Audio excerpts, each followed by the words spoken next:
everybody, my name is Sara Winkler, and I'm the executive producer here at She's in Business, and I'm so excited that y'all are here for our first live stream interview with Miss Marian Nunn.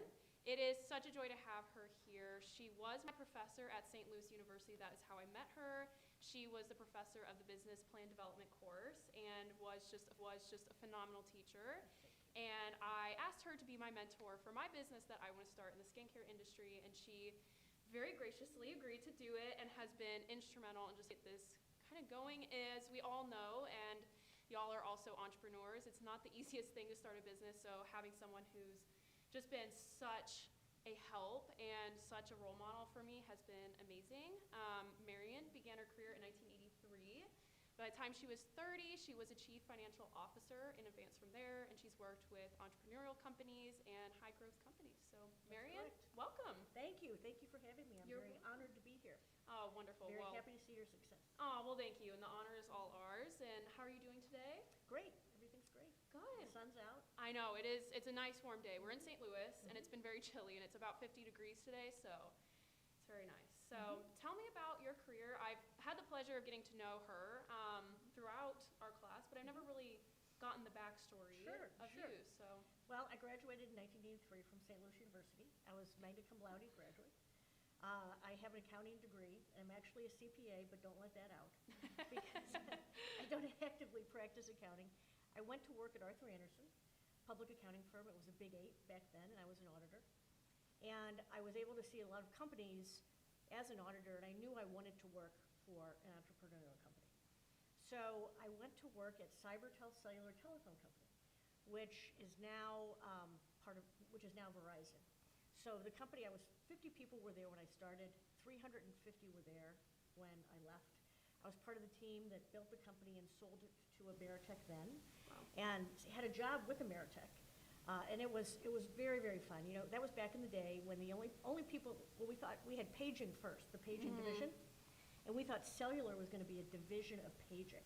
We didn't understand, we had those brick phones and the bag with your phone, and the only people that could afford phones were male executives, pimps, and drug dealers. That's a combination. They were that expensive. And so the collection department was quite interesting that I ran. That was very interesting. But it grew and grew. Prices came down, and now, of course, everyone has a cell phone. And it was everything we could do to keep the phones going out the door. That's how high growth it was. And we ran billing once a month, and that was a whole situation. There were times when I worked a couple times 24 hours to get a budget done, to present it to the lending group or something like that. So it was just crazy, crazy times. And I was able to grow with that company. So that was a lot of fun for me. So I started as a senior accountant, and I left as controller and director of administration. And Ameritech had a job for me, but I went from this maverick entrepreneurial company to the phone company. And I remember flying to Chicago. They were located in Chicago. I would get to Chicago, leave in the morning, get to the office before the Ameritech people would get in. So culturally, it just really was not my thing. So, excuse me, I left there, and I went to a company called Sight and Sound Distributors and Streetside Records, and I was the chief financial officer there. And so Sight and Sound was the video cassette tapes. We'd buy them from the studios, and we'd sell them to Dearbergs and Schnucks and Blockbuster and places like that. It was a $300 million company, and we were lucky to drop 1% to the bottom line. So high volume, high risk, low returns. And Streetside Records was a record store, 12 stores in the chain. And of course, both of those businesses are now defunct. And we were just the first ones to go out of business because we had too much inventory. And so they kept buying inventory for rebates and doing some really dumb things with working capital. So as you know, if you don't have enough cash, nothing happens. So the best thing you can do is have the least amount of inventory as you can and enough working capital to support. So we were basically in an unofficial Chapter 11. And there are 6 studios, that probably still are, that control all the product. Interesting. So Disney, Universal, Paramount, Columbia, Warner Electro-Atlantic control. And all these smaller studios are typically part of Warner Electro-Atlantic. So you had to deal with all 6 of them. And they all had to get the same deal. And so Interesting. I would Okay. fly out to LA in the morning to meet with them and come back at night. Out of all the studios, interestingly, Disney was the meanest. Really? That is very surprising. I think a The lot of ma- people would be surprised to hear that too. The mouse was the meanest. Huh. Okay. I'll keep that in mind. And they were very tightened up and blue collar. You know, Interesting. Universal was really hip and they all had Mhm. ponytails. And so it was really a fun time. And then once I got the intercreditor agreement in place, and I had to stay, I felt I had a moral obligation to stay Mhm. because some of the studios were just shipping on my word that we would pay them. So I had to do the right thing for all the Mhm. employees. And so once we had the intercreditor agreement in place, I was in a position that I could leave. Okay. So then I'm looking around, and my brother said, you know, this guy named Stan Kroenke is looking for someone to run the commercial real estate. Mhm. So I said, I don't know anything about real estate. He said, well, you know, agreements and da-da. I said, okay. So, long story made short, I joined Stan's company as the chief operating officer and chief financial officer. That was in 2007. No, it wasn't. It was in 1997. And stayed there the whole time. The company grew like gangbusters through acquisitions and managing. We have retail strip centers, the Eureka Center down here is Oh. part of the portfolio. Okay. And so I ran the entire operation and the financial side. So every property is its own entity. And Okay. sometimes there are multiple entities in one property. Mhm. So the financial reporting and tax returns were, you know, stacks and stacks of them. But it was very, very fun because every deal is different. Right. Yeah. The variety is very nice. Yes, and then I retired a couple of years ago. Oh. And you're now working with what university? I'm still working with St. Louis University, Okay. teaching my class, and I focus on my volunteer work, my not-for-profit work. So I'm the immediate past president of Women of Achievement, where we honor 10 women every year for their volunteer work. I'm on the board of Jazz St. Louis. I am on the board of St. Louis Visionary Awards, and I am on the board of the St. Louis Art Museum. So you're quite accomplished, aren't you? I like to stay busy. Yeah, well, doesn't everybody? I'm very Right. much that way myself. Yes, So, yes. gosh, and just hearing your experience, I've so many questions about it, but kind of looking back at working at a cellular company and records where that technology kind of went quickly, Mhm. how was that keeping up? Just how was it? Well, it's a lot of fun. The Mhm. high-growth companies are a lot of fun, and you do have to stay aware and awake. And you Mhm. can't sit back and rest. And that's really true, I think, for any company anymore these days, because things are changing so much. Mhm. And we'll pause for 1 second and Yep. switch the audio a little bit. Okay. You're great, you're, yeah. Give me a lower this a little bit. Yeah. I don't know if you can, I'm just gonna pop them over to other. Hello. I know, it feels like it's gonna be hitting you, No. or it's gonna be in frame, but it's not. It's They always say like, get as close to the it's incredible how close you can get it without it all showing up in the shot. So. I've been to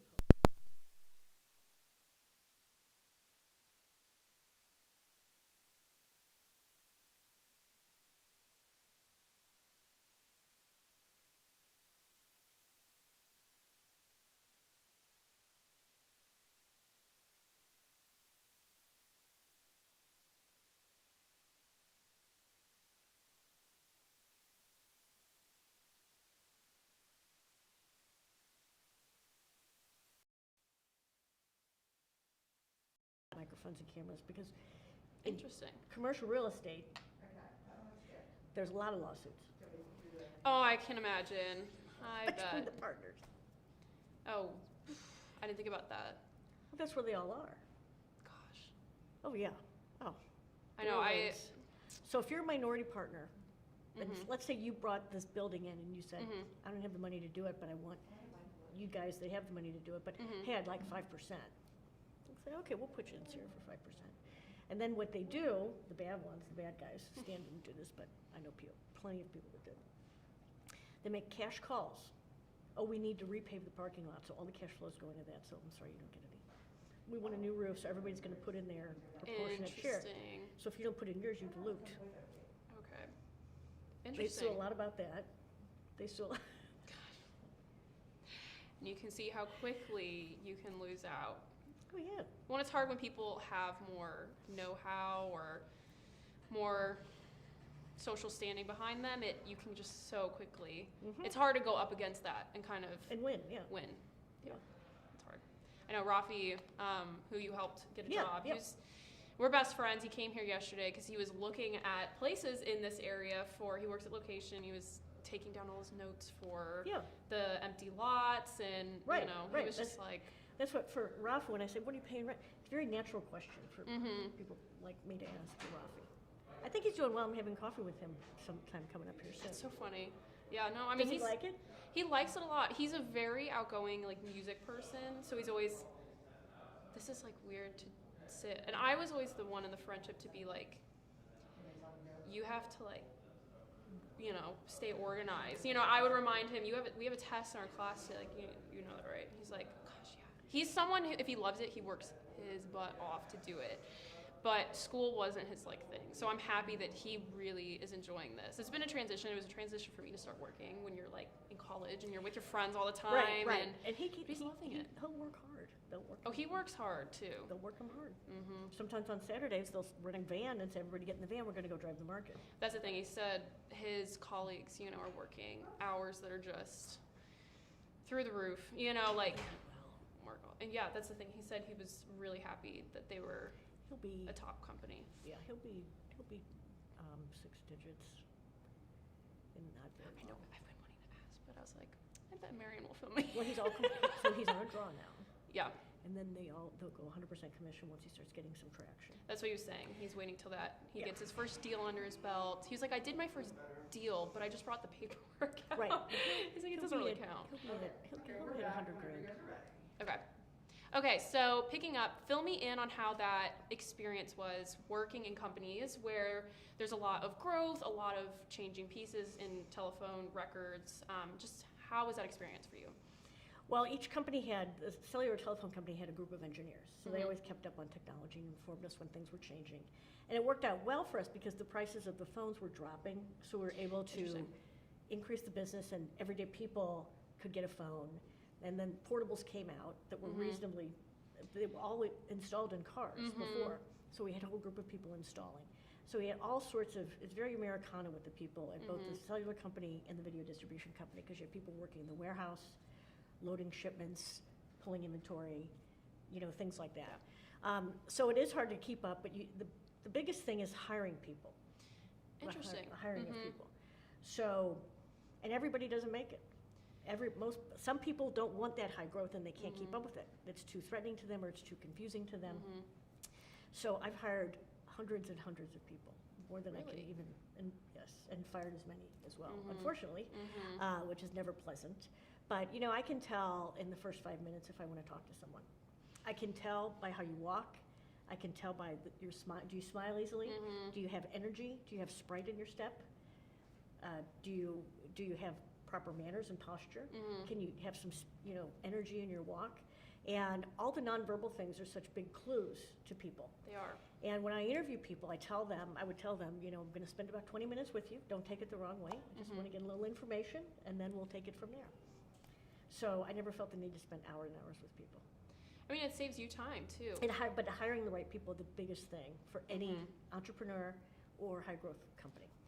How would that, and the people who are watching this are starting their own business, so at what point, either in a startup, would you say is the right time to bring on someone? Like, how do they know I need help to help run this business? Well, usually it happens long after you hire somebody long after you need them. Mm-hmm.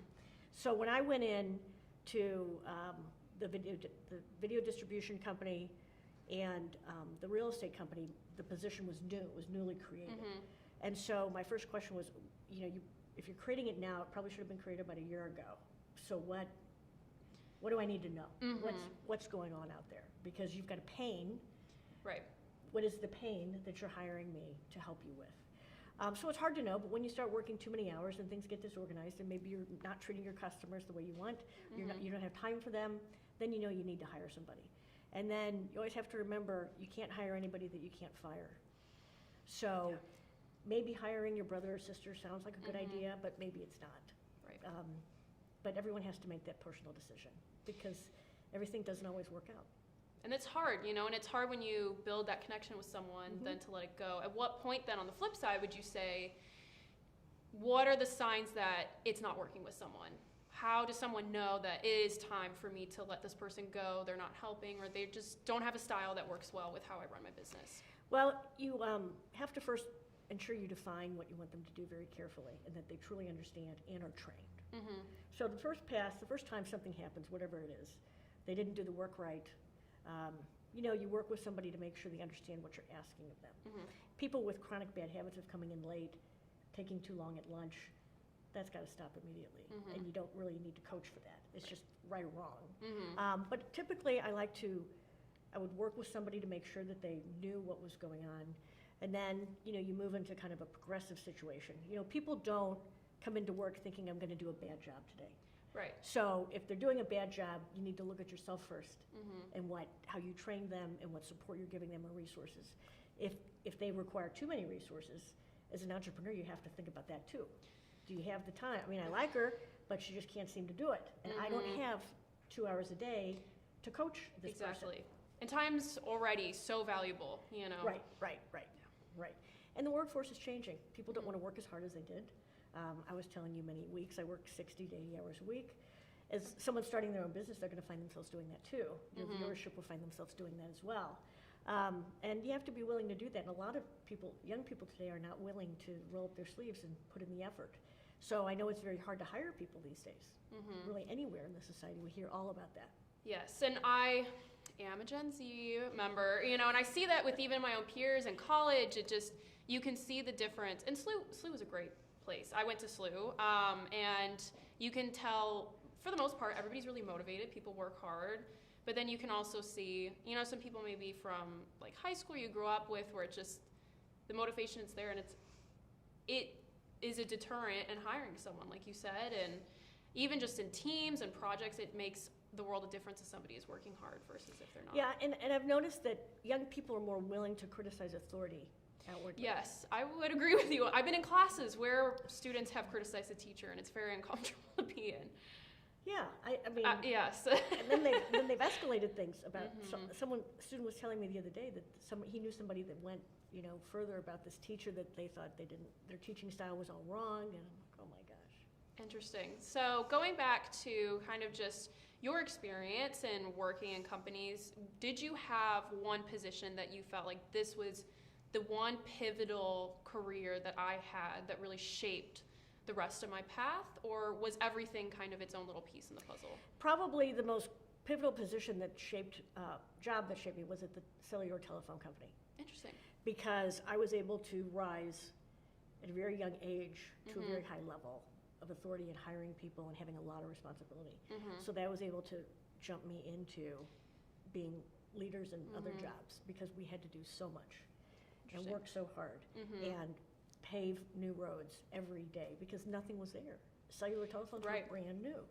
So people didn't know how to sell them, distribute them. We had to do everything. We had to make up everything.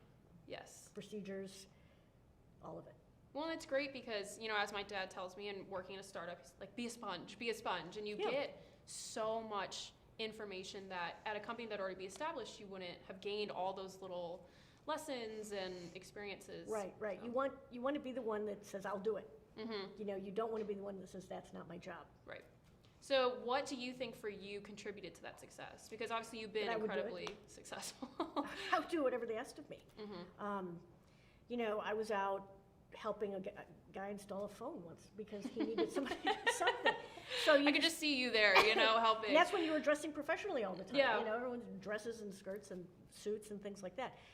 But I just would do anything that was asked of me, and I was willing to take on any responsibility. And many times I just did something before it became a problem. Interesting. I think that is insight that is, would you say that's innate, or it's something that you have to develop, that ability to spot out potential problems before they happen? Both, I think. I think you have to learn it, and you have to, be able to see down the road a little bit and connect some dots. When you have a problem here, what's going to happen down there? But you can also develop that as well. I feel like in my experience, I'm young, so it's, I've only been working for a while, and in jobs I've had, like when I was in college, you do see that for me is a trait that I've noticed in people consistently leads to success. that ability to spot things, be kind of a critical thinker, but also volunteering your services.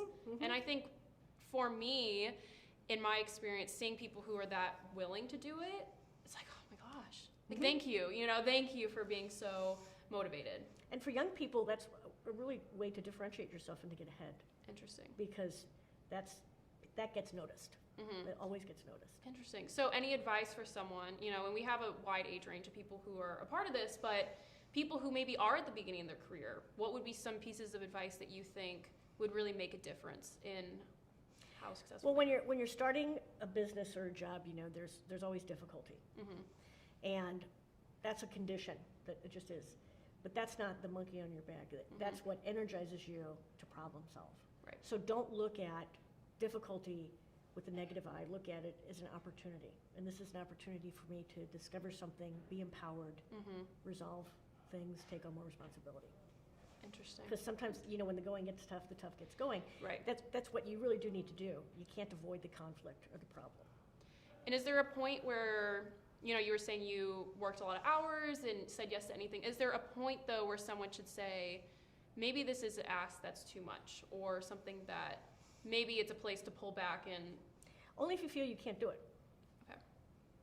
Or it's inappropriate, but we won't go down that path. Right, but I think that might be a little bit more self-explanatory. That's a little more self-explanatory. But if you feel like you can't do it, when I was starting, Excel was just coming out. It was actually Lotus 1, 2, 3. And they asked me to do a spreadsheet, and I didn't know how to do it. So I sat there and trained myself on how to do Lotus and fumbled my way through. And I knew I had to know that, but I had to teach myself.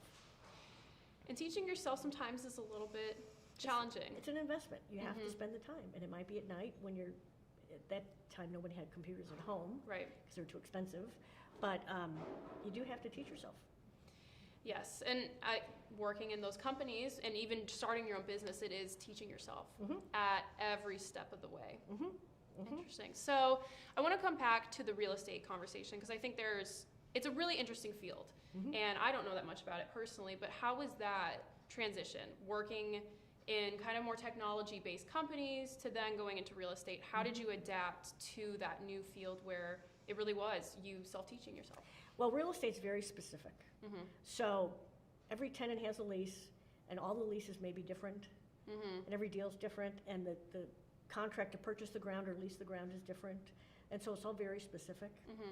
And then you get into some very complicated financing mechanisms, but that's what got really fun, to do some add-on taxing districts and some special taxing districts to do community improvements. Right. So the skills that I learned and I had of being very detail-oriented, it made it very fun for me because I liked the specificity of it. I knew I could, the leases are not technically complicated. It's just volume. And so you just have to read them and you have to know them and you have to organize how to approach the work and how to approach the financing. So it was all good for me. Well, that's good. I'm happy to hear that. It makes the transition a little bit easier. Yes, for sure. Yes. I want to pause. I think that light went out over here. Light emergency. I know I saw your face and I'm like, it got a little dim. It did go out. Is this what you want? Are you getting what you want? Oh my gosh, yes. Okay. Oh, I have plenty. Believe me, we're going over you, then we're gonna go into teaching and then entrepreneurship. So. Oh, okay. We have a path, but. Good. She doesn't go do anything unprepared. Yeah. So. But no, I mean, this is fantastic. All the members are eating it up. Great. Oh, really? All learning so much. They're all mostly startup entrepreneurs. Oh, good. Entrepreneurs. Okay. Once that dies, it dies. So just, I can't wait it. Okay. We'll get it. All right. So going into, I want to also touch on volunteering because I think that's a really unique area to be involved in. How is that then, being in a more nonprofit sector versus a very for-profit sector when you were working for most of your career? Well, when I have a cousin that's in a wheelchair, and I became aware of an organization called Life Skills, which is now Easter Seals Midwest, and I knew they had a job program. I got to know them, and I knew that they were having trouble placing people in jobs, so I hired at all of my companies someone with a mental handicap. autism, whatever else they had, and they had jobs to do. I mean, typically it was running the mailroom and doing copies and things like that and supply inventory, but it gave someone dignity. Right. And then I helped they saw how successful I was becoming hiring their clients, and they had a very positive effect, all their clients on the workforce, because people enjoyed them and enjoyed what we were doing to help people that just needed a little hand. Right. And give them a job, and they have responsibilities. And so it worked out very, very well for everyone. So I ended up helping them develop an employment program on a volunteer basis, and I was volunteer of the year 1 year with them. And then I was on the board of Easter Seals Midwest for quite some time, off and on for 20, 25 years, just because it was the right thing to do, and I liked their work. And it's a very underserved population that really, really need our help. Yeah. So that was fun for me. And from there, I had some friends approach me to help them build a youth center in the city of St. Louis for after-school tutoring. And they didn't know anything about real estate. They didn't know anything about construction. They didn't know anything about presenting to city council, which of course I knew that. And so I did that. And I built that center, which is now still there and still operational, serving underserved people, underserved young kids that are at risk. And from there, my daughter was at the Wilson School, and they asked me to be on that board. And then they asked me to chair the board because they wanted a gym, and they couldn't figure out how to build a gym, and they couldn't get the neighbors to get on board. So they didn't understand that process, so I helped them with that and stayed on that board. I'm emeritus board member at Wilson School. And my daughter would come home, she'd say, "Why do you meet with the head of the school all the time?" I said, "Oh, he's just asking me. I'm just helping him." I'm just helping him, she said. Then she got old enough to read and look at the bulletin boards, and she came home, "Why didn't you tell me you were president of the board?" I said, "You didn't need to know. It wasn't important. I'm still helping the head of the school. That's what I'm doing."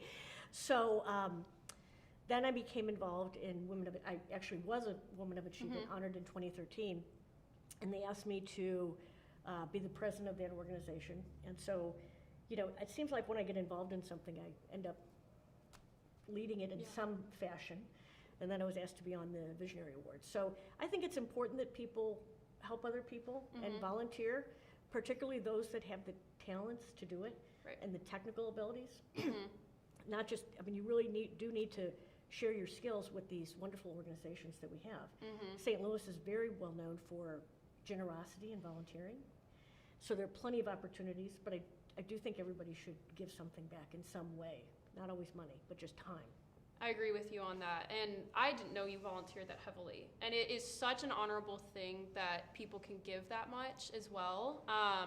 And two, I just feel like you get to see that. And for you to see your, that school, that after school building, and it's still there, and that lasting impact that you were helping so many other people. So how was that too with you in business? What did you learn about the business field from the volunteer work that you were a part of? I probably brought more to the volunteer work from the business world. Interesting. Okay. So not-for-profits should be run like a business.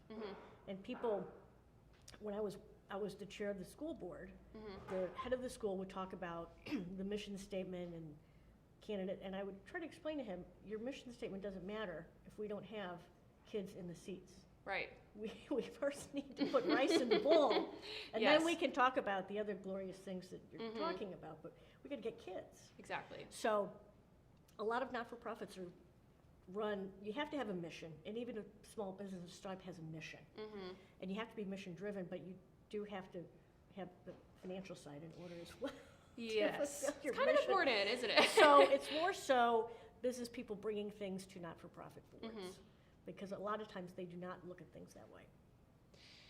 Yes. And in our class, so to give context, in our class it was people pitch business ideas and then you run with them. And I remember there was a group in our class who had a not-for-profit, and it was very different from a typical business. And I can definitely see how it is a business, and it needs to be It is a business, right. kept as that. It has a mission, like anything else, but keeping that focus. Yeah, and so I've been asked, and I was chair of the Jazz St. Louis that I think you knew.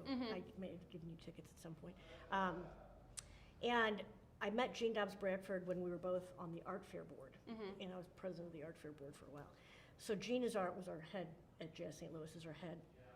And he calls me up one day and asks me to go to lunch. And he says, they've got this plan, they want to redo the bistro and the educational things. And do I know anyone that knows anything about construction and finance? I said, Gene, do you want me to be on the board?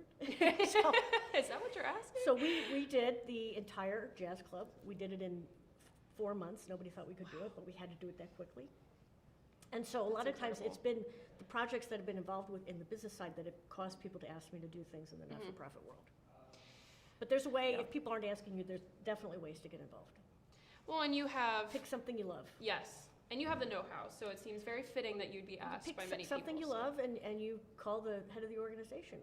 Say, how can I get involved somehow? And maybe it starts with you volunteering at an event for them and building it up.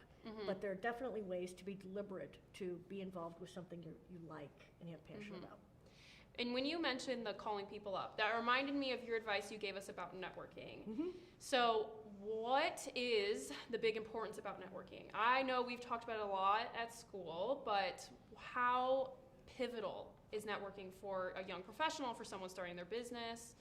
Well, I was telling you about my friend when we were sitting over there.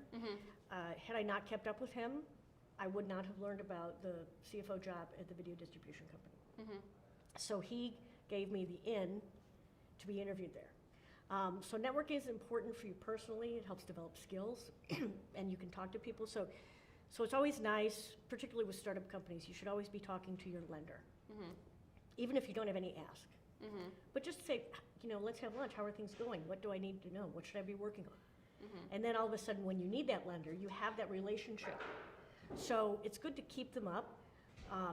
Doesn't have to be every day, but then it's helpful when you do need something. People are there to help you, and you will need something. Yes. In my limited experience, I already know that's very true. Yeah. At a minimum, you just need references, regardless of your age. If you go to a bank, it's helpful to have a reference of somebody that can vouch for your character and integrity. Yes. So it is very important. You find opportunities, and it's helpful to you.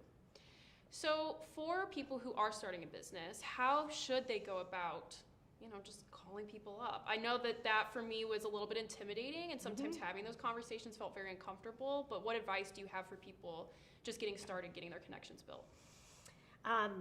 If you target someone, whoever you want to meet, for whatever reason, to be on your advisory board, expertise, I would just cold call.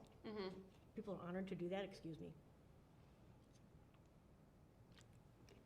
People feel very honored to get those calls. Yeah. It's very flattering.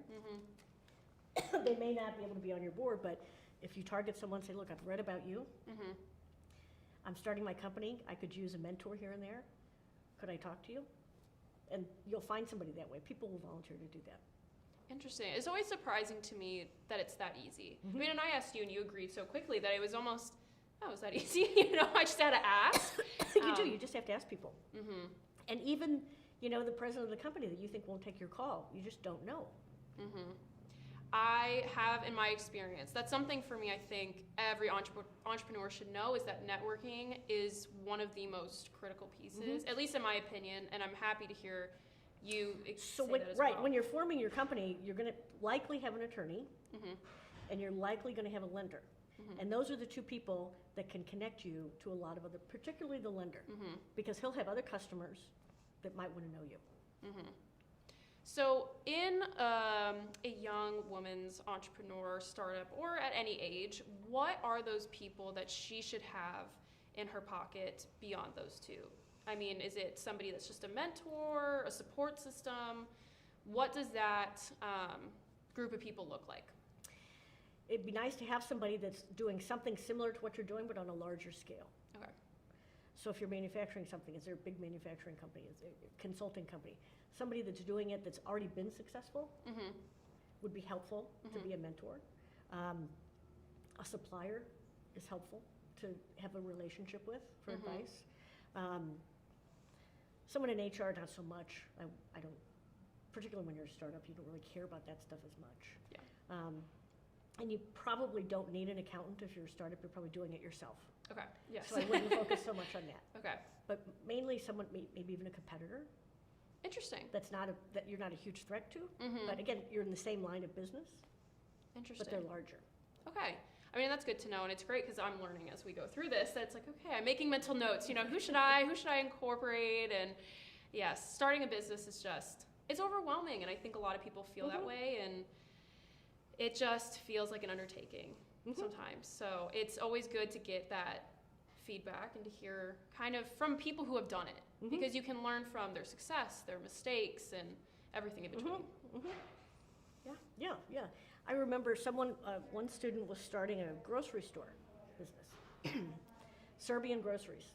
And we connected with him with a gentleman in Southern Illinois who just sold his 10-store grocery chain. Wow. And he was retired. So maybe a retiree that's in your line of work is also very helpful. And somebody might think that they're old and they don't know anything, but actually they know everything. Oh, I would much rather have someone who's retired and has been in the business and knows it all, because you get the best wealth of information from that. Interesting. So you did speak upon the students that you teach and the class that you have. So how has that been for you, being someone who is in business and then teaching business students? Did that shape any bit of your understanding about business when you had to give that advice to students, or? No, I thought it's very fun. It's very fulfilling. I felt that I'm able to bring in a lot of resources for students, connecting students with people that would be helpful to them, bringing speakers in that are interesting, watching the students grow is very interesting. Typically, there's always a dud, you know. I don't think your class had any duds, but I can spot them the first night. You know, you can. It's like when you're hiring people, you can spot them. But you just have to work with them. There's always, it's a couple classes we didn't. I don't think we had in yours, but there's always someone that poses a challenge because they're not contributing to the team as equally as other people are. And what's surprising, in the workplace, in your startup, or in a scholastic setting, you can tell the person that's not pulling their weight. You can feel it. Just feel it and go with your instincts. Yes. And so, but it's been very fun, very fulfilling. I'm happy. A lot of great students. So was my class your favorite class? Yes, your class. Oh, great! Yay! Happy to hear that. No, I mean, it was a phenomenal experience, and your class was really very good. Oh, good. I'm happy to good. hear that. Yeah. It was a tight little group. It was a very small class. I think there was only like 7 people in our class, so a little more.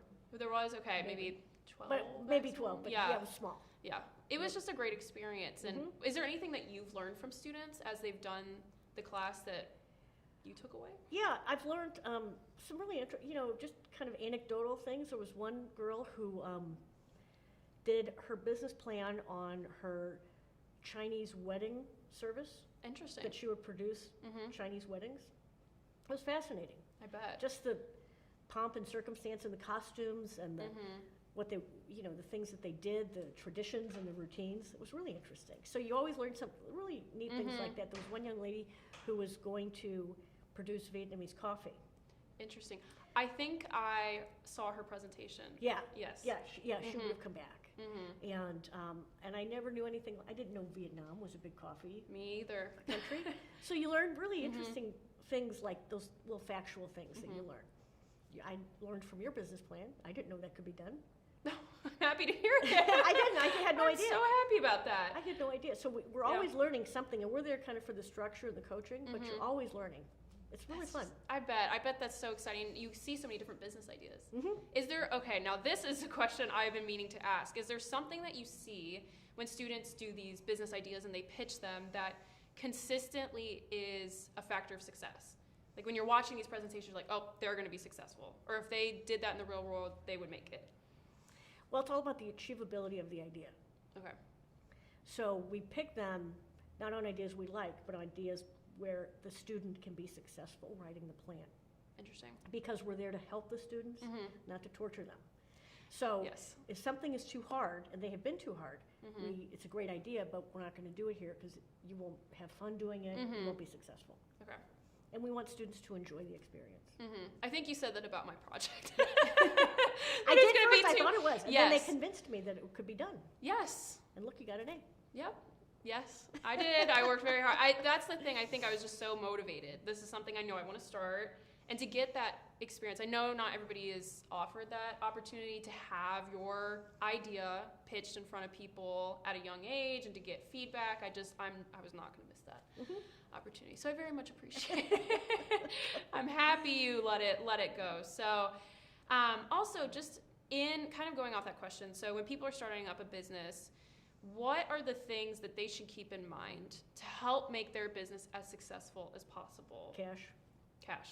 Okay. Cash is king, so. Cash is king. You gotta have enough. And if you're gonna grow, have enough cash to grow. And grow wisely and conserve all cash that you can. And make sure you have enough. Most fail because they don't have enough working capital. Interesting. Is that the kind of biggest predictor of failures, just money? No. Okay. No. Okay. The biggest thing is the person leading the company. Interesting. So you'll hear a lot of investors say, I don't care what she's doing, but I'm giving her money. I'm going to back her in whatever she does because she's going to be successful at whatever she does. She has the quality, she has the drive, she has the knowledge, she has the flexibility to be successful. She has the leadership, so I'll always back her. Interesting. And that's the biggest predictor of success. And then you want to make sure you have enough cash. Yeah. Then that part, right? Then that part. So, and as you as well, because you were Chief Financial Officer, in having that experience in that world, what are kind of the financial things entrepreneurs need to be on the lookout for as they start their business beyond just the cash? How do they best manage their money? Well, you always have to watch inventory. And a lot of times people are motivated to buy more inventory because maybe they're buying a rebate or a discount. That's always unwise. Interesting. Buy what you need. Okay. Because if you're using your cash for something that you don't need right now, even though they're giving you a big discount, it's still cash out the door that you won't get back until you monetize that inventory. I had not thought about that at all. And Interesting. I generally don't recommend that entrepreneurs buy their real estate. Okay. So, or their photocopy machine. But the real estate, you then get tied up in the real estate. So when I was on the board at Easter Seals, for instance, it was a $700 million organization. And back in the day, people with mental disabilities could be discriminated upon all the time. So they couldn't get housing. So the parents ended up buying houses and apartments. And so, of course, all those laws have changed and you can't discriminate. So I convinced their CFO, we've got to sell all that real estate. Got to sell it. Because then, John, you just become the property manager. Right. So sure enough, we're in a breakfast meeting, and the $700 million organization, and John says, I need to change the carpet in one of the houses. I said, there you have it, right there. You're the property manager. Right. We've got thousands of clients, and you're thinking about changing that carpet. Yep. So it distracts you to own your real estate.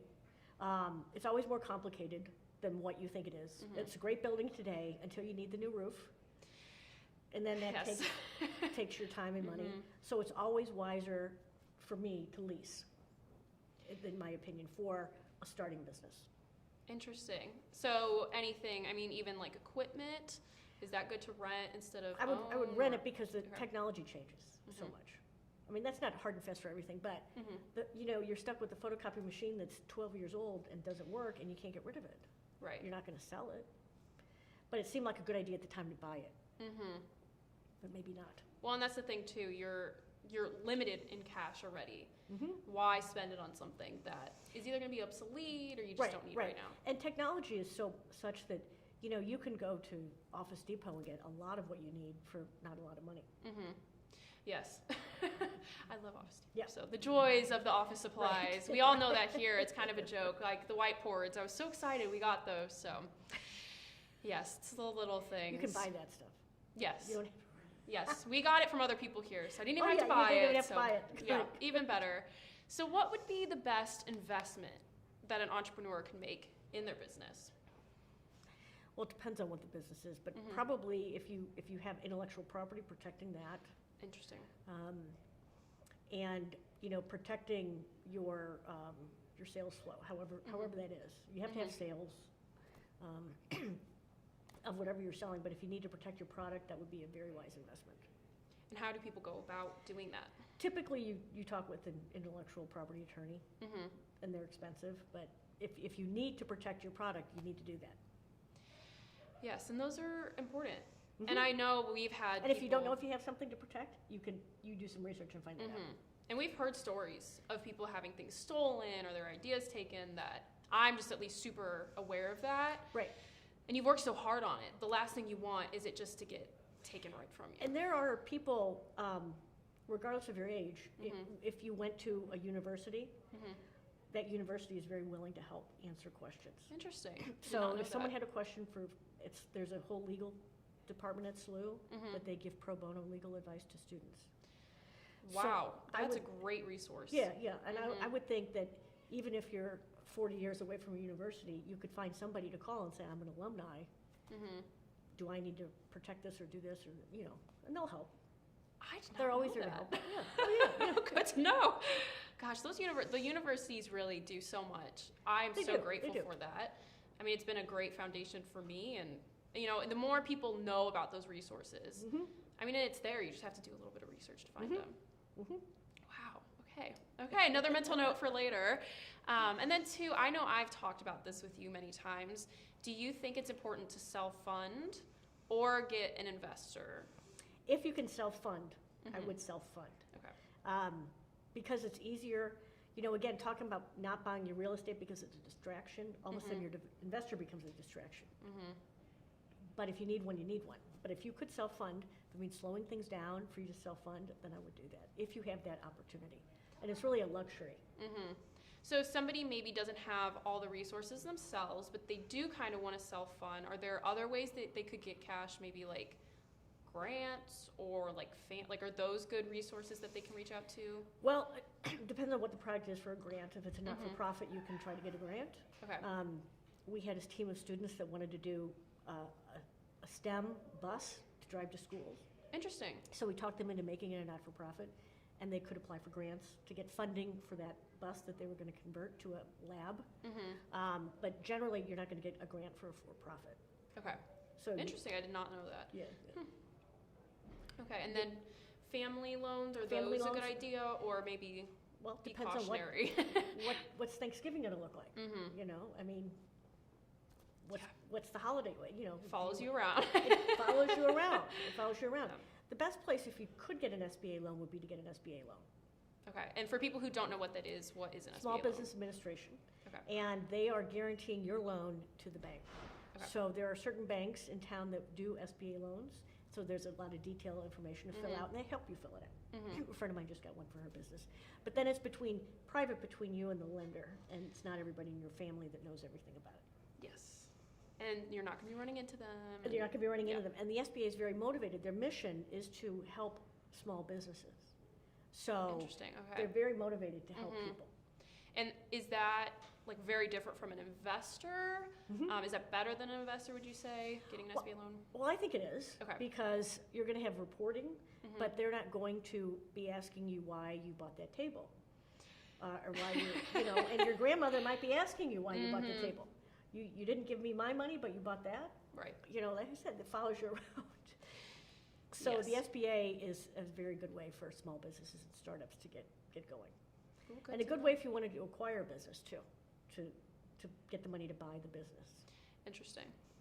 And like I said, there are all those resources that are out there that just doing a little research, you can kind of find them. Right, and the SBA will, in their underwriting, let's say it's not a good deal for you, they'll be the first ones to tell you that. Well, that's a great thing to So, have. yeah. That kind of advice from someone, too, because when you enter into a startup, you're wearing all hats. And I feel like the finance part can be more intimidating because if you don't know all that, it's a lot to take on. So, interesting. Good. Oh, good to know. I'm going to consult my questions here because I have so many. So for a woman, if she is scared to start her business, and I know I've had this conversation with you, but if she's hesitant or just has fears, what would you tell her? Well, maybe identify what you're afraid of. Maybe it's failure. Yeah. You're afraid of making an investment or taking someone's money or getting a loan and failing. So what can you do to make yourself not fail? Have all your bases covered before you start spending and doing things?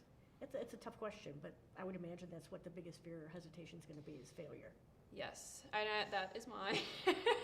I'm a perfectionist, and it's hard to accept that with entrepreneurship comes But a high risk for failure. If when you're young, and you don't have as many responsibilities as you'll have later on, Mhm.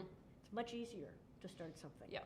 And then fail or not fail. Mhm. But once you get a mortgage and children and whatever ever else comes with getting older, Mhm. another half or something, things always get more complicated.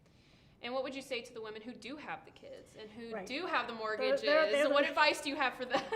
It's the real courageous ones, you know, Mhm. because that's a lot of pressure. Mhm. Because a lot of them are probably working another job for Right. income and Mhm. starting their startup. Mhm. So it's just sticking with it and getting all the help you need and Yeah. sleeping a little less. Yes. It's tough.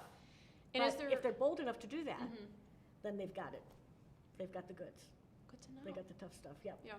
I think that then that, like you said, just bringing it full circle, that is what distinguishes you from Mhm. the rest. So how do you work-life balance as an entrepreneur? Is there such a thing as work-life balance in the startup Well, world? You know, I know people say that a lot, but Mhm. not really. So the people that your audience that's starting their own business, they're doing it because they love it. Mhm. So that's their work-life balance, Mhm. you know. And then when they need to do other things, they'll do them. But there's no magic formula to that because they love their work, so that's why they're doing it. So Mhm. that's their balance. Yes, and it's a lot, and Mhm. that's why you have to love it. You know, Mhm. is there anything that women should ask themselves before they're starting a business that maybe is almost like a checklist of, am I either prepared for this? Do I have the qualities needed to do this? That maybe they could save themselves a huge headache down the line when they're like, Right. "Ugh." Well, as your audience already knows, they thought that they were going to work this many hours and they're working more. Mhm. So you have to be prepared to make that big 150% investment of yourself. And if you're in a position to do that, then go for it. That's hard sometimes. It is hard. And sometimes you don't know until you're in it. Sometimes you don't know until you're in it. Yes, that always gets me. I'm like, oh gosh, it's worth to me. I don't want to regret not doing it. Right. And I think that's a lot of people's fear, is that I am going to regret this for a long time if I just didn't pursue my dream. But you would regret it if you didn't pursue your Exactly. dream. Yeah. So you pursue the dream and then try not to regret it. Yes. Because you would if you didn't do it. Right. You know, the one that got away. Yes. Exactly. That business, you know. Right. So, gosh, I've gone through these questions, y'all. So I know everyone has self-doubts beyond just the fear of failure. So maybe for me, my self-doubt is I'm young, I'm not going to be taken seriously, or I just kind of got out of college, I don't have that much work experience. How are other people going to trust that I have the know-how to do this? And I know other people have their own self-doubts. How do you get past those in order to be successful running your business? I'm not sure if you ever do. Mm-hmm. And I'm not sure if you're always nervous. And if you're not, Mm-hmm. doubting a little bit, then maybe you're not doing the best job you could. You know, you have to really think about everything and really think and have some doubts and try to, you know, measure them and keep them in Mhm. check as much as you can, but you'll always have doubts, you know? It's Mhm. like it's never fun firing someone, but if you don't care about it anymore, then you've got a problem. I know, I'm like, come on, It's I want to the hear human that I'm side. going to get over those. I don't want to have to worry about it You all will. the time. They'll be manageable. Yeah. They'll be manageable. But you do, you know, you'll always have them. So is it a little bit fake it till you make it in the beginning? Yeah. Mhm. That's a good way to put it. Yep. Well, I know that those doubts are always going to be there, but it's hard when you just want people to take you seriously. And I think that credibility is something that once you start, you get that. And once you have that feeling of, oh, I got this going, now I got it. Right. You So know? that's why a business plan is so important, Mm-hmm. because that does help people take you seriously. And Yeah. your audience will have each of their own business plans, and it should be updated once a year. For what I know now, Right. you know, just so you have your own map. Mm-hmm. And that's easier to deal with lenders, investors, sometimes even customers. And helps you clarify your vision Right. to update your plan. Mm-hmm. So the plan you wrote might have changed by now. Oh my goodness, it has. Yeah. Believe me, it has a lot. So that planning does help take care of some of those self-doubts. So how does a woman start making a business plan? What are those things that she should think of as she's writing this out? Well, I think the first thing is identify the product and need. Mm-hmm. You know, why is this necessary? Why is this a good idea? Right. And then you just do the old-fashioned research and go get the template and start Mhm. filling it in and research the industry and quantify the industry and research your targeted market. What size is it? How am I going to get to them? Mm-hmm. It's just a lot of old-fashioned hard work. But there's a lot of information out there of how to do it. But the biggest thing is, why is this a good idea?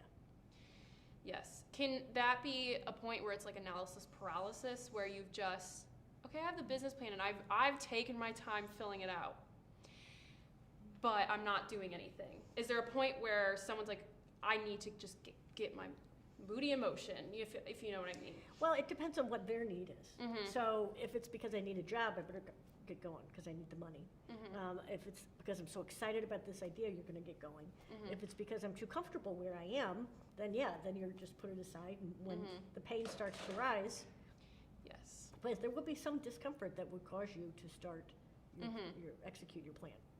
Interesting. And then after they make this plan, what would be the next few steps in a general sense? Because I know everybody's business is different, but what would kind of be a step-by-step process on getting the initial phases of a business started? Well, you'd want to constantly measure your financial success to what you budgeted. Mm-hmm.